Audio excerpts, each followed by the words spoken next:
Hi guys, hello, welcome to my channel. Today I thought it'd be fun to do a reading vlog. I haven't done a reading vlog in a quadrillion years, I feel like. And I do have like a little pile of highly anticipated reads that I have yet to get to. So I thought it'd be fun to kind of like tackle all of those as quickly as possible. AKA today we're gonna be doing or attempting the 24 hours of reading challenge. And I'm basically gonna be reading my most highly anticipated reads. And here is the little stack of books that I'm thinking I wanna read over the next 24 hours. First of all, we have Happily Never After by Lynn Painter. Lynn Painter is one of my all-time favorite, if not basically my favorite fluffy romance writer. I will literally read anything this woman writes. I love it all. And this one we're actually going to be starting with because as you can see, I have already started it. I've actually gotten a little over halfway through. That's one that's definitely going to be read. And then we also have Love of My Afterlife. I didn't like start off the year with this one being like highly anticipated, but it's definitely become one. I just think this will be really fun. And then we have Just for the Summer by Abby Jimenez. I feel like it's kind of late in the season now to be reading a super summery book. But I do really want to read this still. Like I've heard so many good things about it, so I really don't want to like wait until next summer to read it. You know what I mean? And then the next two ones I'm literally dying to read, so I more than likely will prioritize these next two. One of which is going to be Apprentice to the Villain. I'm so excited for this. Also too, I just checked this one out from the library. Like my library just got it in. I am the very first person to check this out.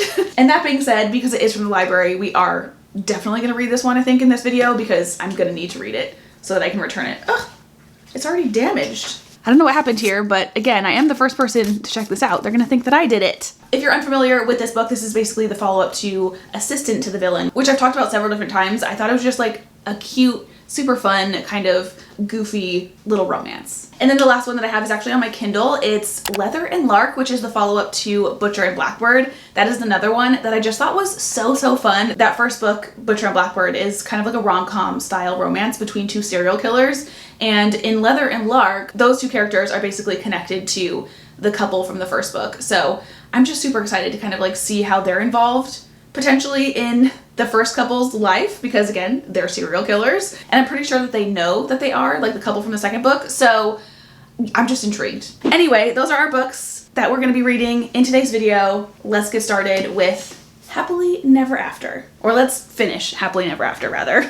Typically when I read like off camera and I know I'm gonna like talk about it in a video, I try to like write myself notes to kind of make sure that I remember to say things. Did not do that for this book. I was just like too involved. But I guess I can start with like what this book is about. Essentially, this is about a woman named Sophie, and she is about to get married, but like does not want to get married. So she ends up hiring Max, who is an objector, and he essentially is going to object at her wedding when the time comes. And that's basically how this book opens up. Sophie is very kind of like a type A type of person, but she's also like really funny and kind of like goofy and things like that. And then Max, I wouldn't say that he's type A, but he's very successful, and I don't know, honestly, they don't really talk about Max's personality as much as they do Sophie's. I feel like that's kind of a common thing. Like the men don't get as much attention as the women in these books. But basically their whole dynamic is essentially that Sophie does not believe in love like whatsoever. Like she does not believe that being in love exists. And then we have Max, who also is kind of like trying to steer away from love, but more so because I think he's just been hurt, which at this point that I'm in the book, we haven't really gotten into his backstory too much yet. So I don't know exactly the full story behind that. And basically where I'm at in the book right now is they've done a couple of weddings together.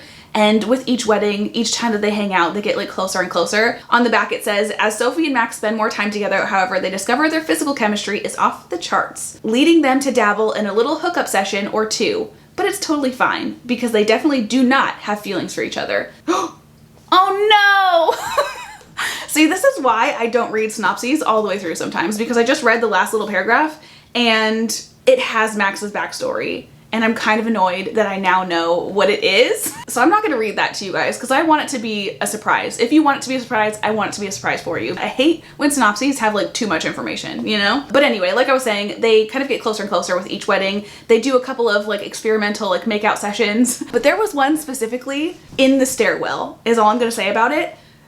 I got butterflies. I have not had butterflies from a book in a very long time. And specifically with Lynn Painter, the very first book that I read from her was better than the movies. That one gave me so many butterflies. And I haven't had that same feeling with one of her books since then. until this one. I love just feeling like so giddy for the characters and like, ugh. Like I'm literally getting so excited right now, just kind of like thinking about it. Yeah, that's basically where I stopped last night, right after the stairwell.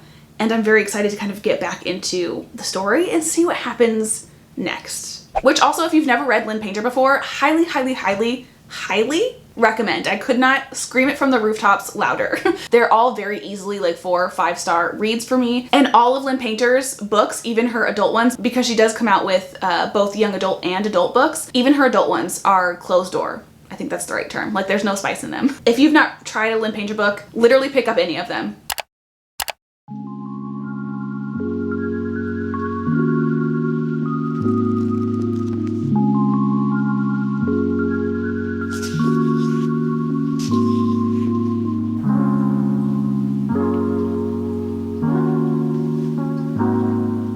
I've literally read like 2 sentences and I'm already like smiling to myself. This is such a cute book.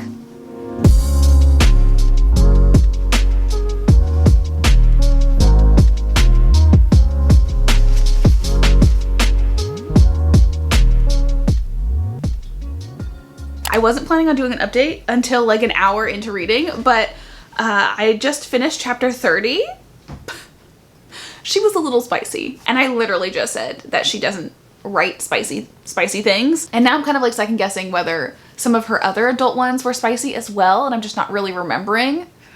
Because I do have the tendency, I think because I read so much spice and smut and things like that, unless it is specifically a smut book, I don't even register whether it's got spice in it or not. Like a lot of fantasy romances and just kind of like these fluffy romances, if they have spice thrown in them, I forget. I've had a couple of occasions where people have asked me like the spice level. One time specifically, it was for either like Lightlark or Nightbane. Someone specifically asked me like how the spice was, and I totally blanked on there being spice in that book at all, let alone remembering the details of it. And that is something kind of like moving forward, I did want to like try to remember.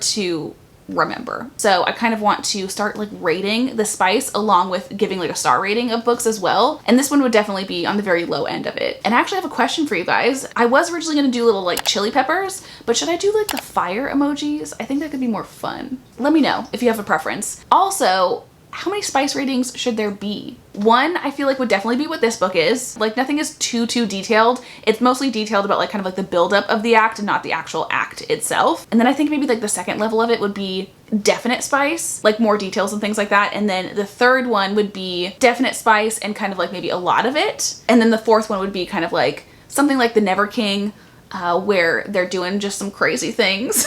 Or maybe there should be 5, because something like Pucking Around also is a little bit more out there because it's a wide choose. So it's literally like 1 woman and 3 dudes. So it's a little bit more out there than your typical spice. But again, some of the stuff that happened in Never King was like, whoa. Like one of the scenes, they were in the air. I feel like that needs like its own little special level, you know? So it's gonna be 5, and this is a 1. We've decided. Now I just need your guys' help with the actual like emoji. Should it be chili peppers or a fire emoji? Anyway, I'm gonna keep reading. It's currently noon, so I just had to let the dogs out and I'm gonna make myself some lunch.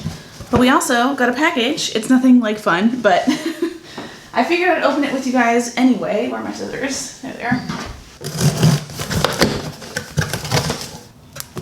We've got some creatine. I don't take this currently, but Kevin does. It's basically a workout supplement.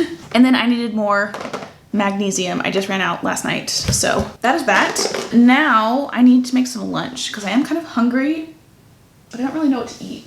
We had a Subway sandwich last night for dinner and it was so good. I kind of want that again, but I mentioned in my last vlog that I've been having some like stomach issues. So I've been having to eat very, very plain for the most part. So we did like grill up some like chicken thighs for me over the weekend for me to just kind of like eat during the day. So I think I'm just gonna have one of those and like some rice or something. So boring. But I found these the other day at Meijer and they're basically like little mini pie crusts. And I basically like put them inside like a cupcake tin and then add like pumpkin pie filling to them. So I have like little single serve freaking pumpkin pies, which are one of the best pies in my opinion. And I'm kind of tempted to have one of them now. I just really don't want rice right now because I'm gonna have it for dinner as well. I like rice, but not that much, you know? So I think that's what I'm gonna do. That's what I'm gonna do. Lunch is served. I've got my chicken, my pie, and then I also grabbed like a little cup of cottage cheese.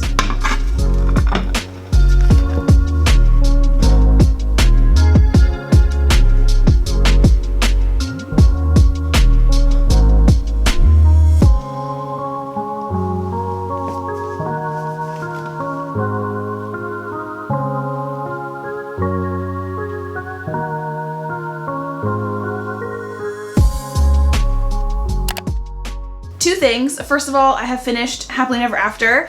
This was so good. But also, I got a package. As we know, I'm on a ban. I didn't order anything. So, very intrigued to see what this is. But first, let's talk Happily Never After. I don't really have too much more to say than what I already have said. Just overall, I loved this book, and I definitely feel like it's gonna be a 5-star. I don't typically like to rate things right after I'm done reading them just because I'm always like really in my feels, especially when it comes to like romance novels. But because this actually gave me like butterflies and I haven't had that feeling in so long, this has to be a 5-star, you know? Sophie and Max were just so cute. I freaking loved them. I love their relationship, like their banter and things like that. Like, so good. Only teeny tiny thing that I didn't like was randomly he started calling her Honey as like a nickname, and I hate that. I love a nickname if it's like cute and different and kind of like fits in with the story, but I don't like the typical cheesy ones like Honey. But literally everything else I absolutely loved about this book, and it did continue with the spice as well. So this is definitely, I feel like, Lynn Painter's spiciest book so far. And I'm all for it. It is still gonna be like a 1 chili/flame rating as far as spice, because it wasn't anything like crazy, but there is definitely a little seasoning in here. So those are my thoughts on Happily Never After. My camera battery's about to die, so I'm gonna switch that out really quick. And then we're gonna open our package. Battery has been switched. Let's rip this open. I'm so curious. Shut up. I definitely did not order this, and I'm pretty sure I know who this is from. I'm so excited. So this is From Blood and Ash by Jennifer L. Armentrout, who is an author that I'm becoming very quickly obsessed with. And I've been talking with one of you guys about her, and just like generally, we've been like chatting a lot lately.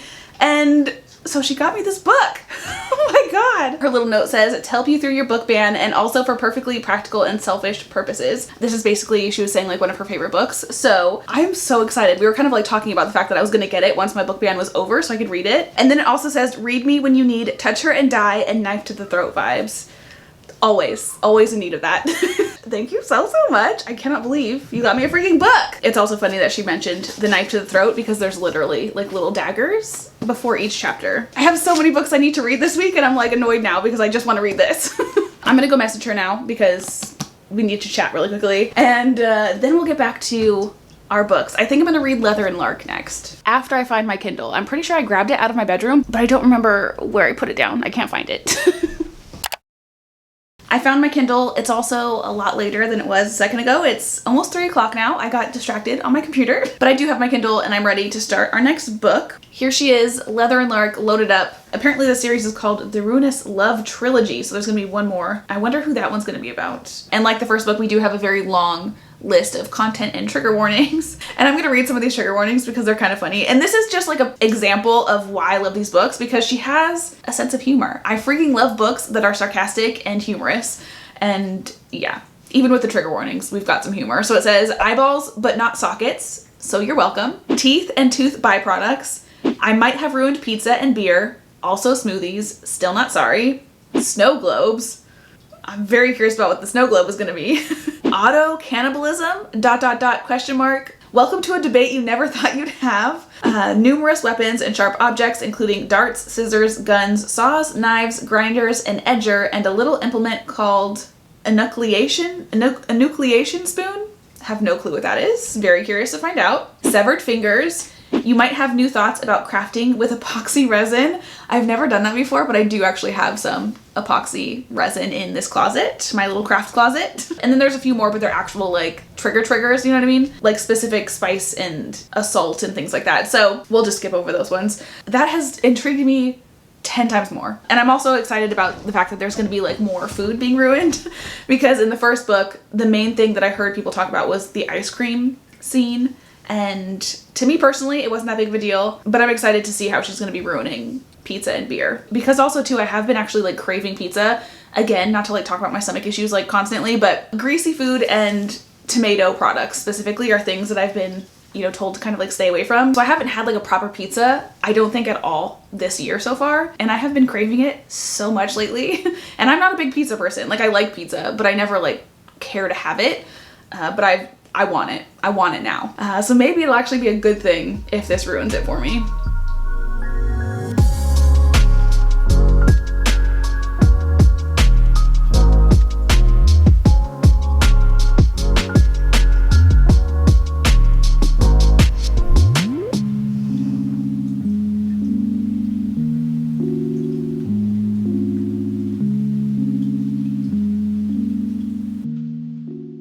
The only problem with reading on the Kindle is I have no idea what page I'm on, but I'm 10% through, which kind of seems like a lot because I feel like I haven't really read much. Basically, I've read 2 or 3 chapters in Lark's point of view.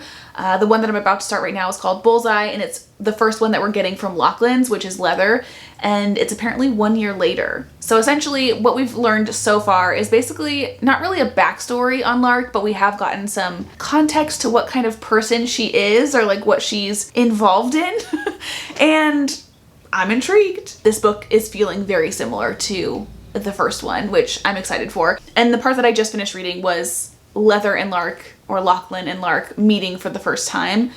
They don't know who each other is yet. So I'm really excited to kind of like figure out how they're gonna react. Just kind of like meeting again, but also once they realize that they are kind of like connected in a way from the couple from the first book.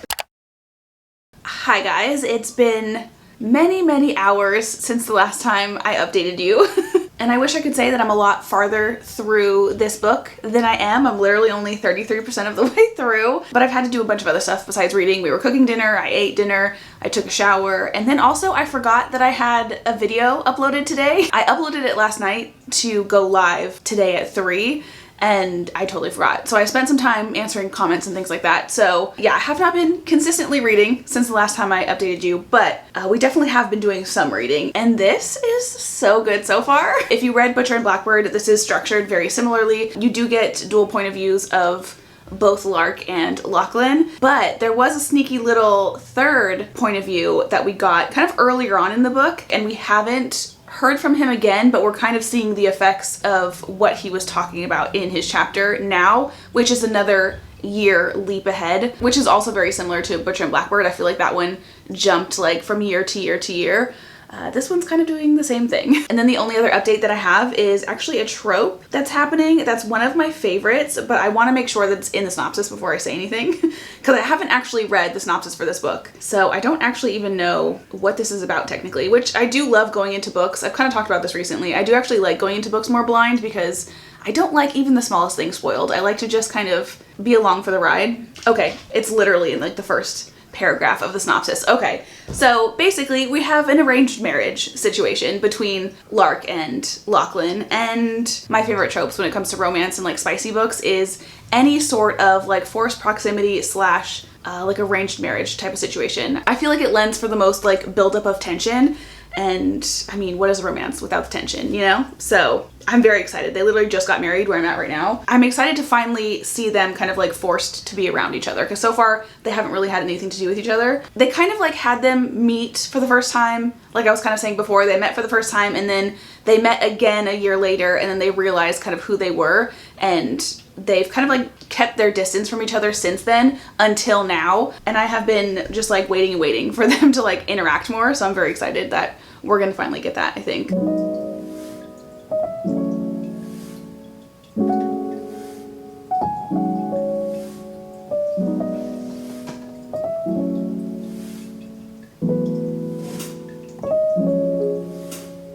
Right before the wedding, Lark was working on a DIY project, and I think Lachlan is about to see it. False alarm, he did not find out about her DIY project, but I will say it's probably one of the more disturbing things that I've read so far in this book, but also in the first one. Like, this just takes it to a whole nother level. Good morning. It's the next day. I think technically we only have like an hour left of our 24 hours of reading, and I feel like this has been a total flop. I don't know what the deal was with yesterday, but I feel like I was so slow with my reading, and it was also just like impossible for me to stay awake past my normal kind of like bedtime. Over the last few months, I've kind of like developed a pretty strict nighttime routine. So I fall asleep at the same time every night, and yeah, around that time, it was just so hard for me to keep my eyes open. So we obviously did not end up staying up all night. Like I was kind of hoping, I knew I wasn't gonna stay up all night, but I was hoping I would at least stay up for a little bit longer. That did not happen. But I did wake up at like 5:30 this morning, and I was able to finish Leather and Lark. As of right now, again, I typically like to kind of like give myself some time to think about my star rating, but as of right now, I'm thinking it is gonna be around like a 4-star rating. That's what I put into Goodreads this morning. So I don't think it's gonna change, but that's kind of where we're sitting at right now. I think I ended up giving Butcher and Blackbird 5 stars. I really, really love that book, and I did still really enjoy Leather and Lark, like I said, but I don't think I liked it as much as Butcher and Blackbird, specifically with like the romance. Leather and Lark is definitely a slow burn. Aside from like a little flirtation in the beginning of the book, nothing really happened between Lark and Lachlan until I was like 70% of the way through the book, I think, which was definitely like, I love a good slow burn, but that was definitely pushing it a little bit. Like I was kind of like, when are we gonna get to the good stuff, you know? But that being said, I will say once it did happen, it happened. Which, that also being said, on the scale of like our little chili / fire emojis, our spice scale, I would say that this one is probably on a 2. I think it had like a total of like 3 spice scenes. I don't know how many pages Leather and Lark was, but I feel like 3 spice scenes for that was like a good amount. Anything more than that would have been too much, especially because they saved all of it for like the very end of the book, and they were definitely a little bit more graphic than, for example, like the Lynn Painter book. So it was more in detail. There was more kind of like language, spicy language. So yeah, I think I would give that one like a 2 rating for that. I don't think that I really have anything else. Oh, it does leave off on a cliffhanger. There is an epilogue, and typically I don't really care about epilogues too much because they always seem very kind of like the same. It's always like either they're getting married or they're pregnant and they live happily ever after. And when it comes to spice books, that's usually just like an excuse to throw in an extra spice scene. And this might be an unpopular opinion because I do love spice, but like I always feel like that last epilogue spice scene is always kind of like unnecessary. But this one was not that at all. At the end of Leather and Lark, there was kind of like something that was mentioned that didn't really make sense, but then the epilogue happened, and then you're like, oh, okay. So you got kind of like a backstory on like a statement that was made, and now I am dying to know what happened. But overall, I really enjoyed the book. Highly recommend the series if you kind of are up for like a fun, twisted kind of thing. But anyway, let's go ahead and move on to our next book. Like I said, it's after 10 already. We literally have less than an hour within our 24-hour like time frame, but we're gonna continue reading because quite frankly, only reading 1.5 books in a 24-hour time period is making me sad. So I want to at least continue on for a few more hours to kind of at least get a little bit into our next book, which is going to be Apprentice to the Villain. I am like so in the mood for more fun, sarcastic, twisted little romances. And it's kind of funny, I did the same thing with Butcher and Blackbird in the first book in this one, The Assistant to the Villain. I read those back to back and it was just the best reading ever. So I'm excited to kind of do it again. Unfortunately, this is another like second to a series, so I can't really tell you too much of what it's about. But if you haven't read Assistant to the Villain, basically it's about a villain who ends up hiring an assistant who, she's kind of like an accident waiting to happen, but she's also just like a really happy-go-lucky type of person and obviously the complete opposite of a villain. And I wouldn't consider the first book a romance necessarily, but there definitely was some like flirtation happening and things like that. And I do feel like it was building up to something more when the first book ended, so I'm excited to kind of see how that develops in this one. And this series is dual perspective, so you do get both of, you know, wait a minute. Who the heck is Becky?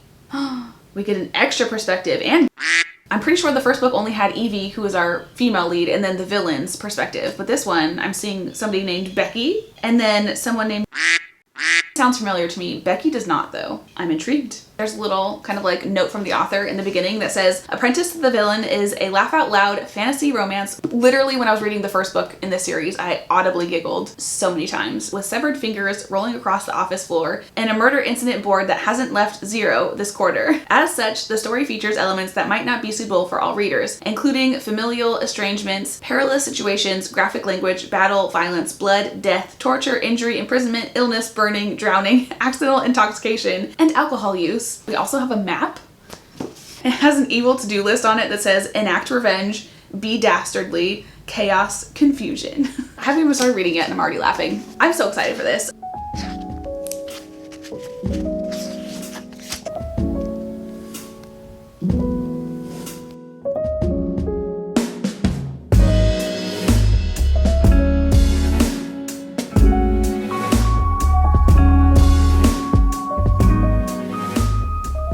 forgot about one of my favorite things about this book is the villain's actual like way of speaking is so similar to like your typical Disney villain. In the first book, he was always referencing her like happiness as being like this gross, wretched thing that he just like didn't want anything to do with. It makes me laugh every single time. Which on that same kind of note, the other thing that I really loved about the first book was the fact that he is this villain, this typical kind of like cartoon style villain, and his disgust for her is so conflicting with like the feelings that he feels about her. Like he is drawn to her and he realizes it, but he's like, ugh, why am I feeling this way? And it just made it that much more endearing when he thought those things, but when he also like would kind of give into them a little bit, it just was the most endearing thing ever. Like I am a sucker for a villain or like a dark dude that just like is trying his hardest to not like the female lead, but he just like can't help it. And then when he starts actually like opening up and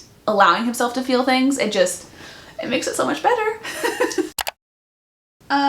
We have another new character, the Knight. I don't remember him being a character in the first book.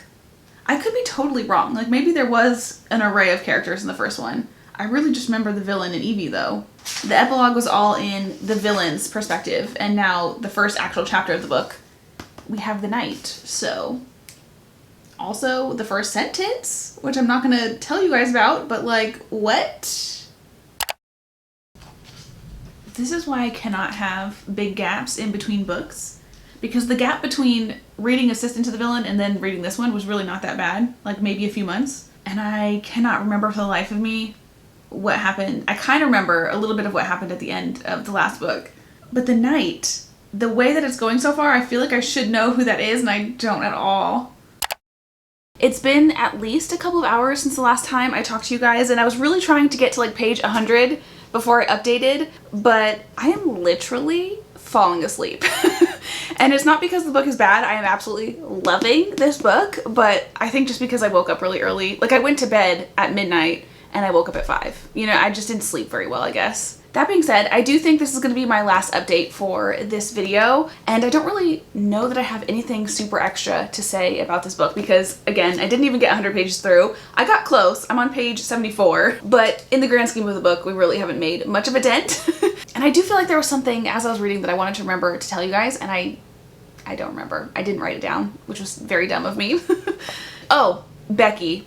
I said earlier that Becky didn't sound familiar. She's familiar. She's the HR person for the villain's lair, which if you haven't read these books, that in and of itself should give you like an insight into kind of like the vibes of these books.